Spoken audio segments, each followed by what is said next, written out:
You know, if you really truly are an inclusive school, inclusive practices, you need to recognise these amazing young people. We've had in the past schools that said, no, we don't actually have any young carers, and I'm afraid that's not true.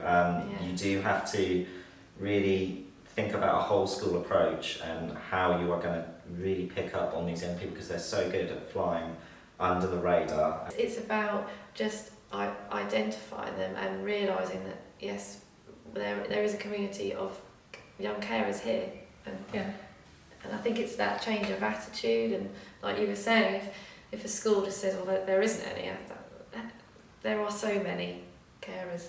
Very bit above the surface of the iceberg that you see might be a child having to go to the shop for a loaf of bread, and you know, I've heard people say, oh, that child's far too young to be out shopping and so forth. And then when you look at it a little bit, and when you go a little bit deeper, you find out that maybe just somebody out in the community is saying, do you need a bit of shopping bringing, so that the child is relieved of some of those duties.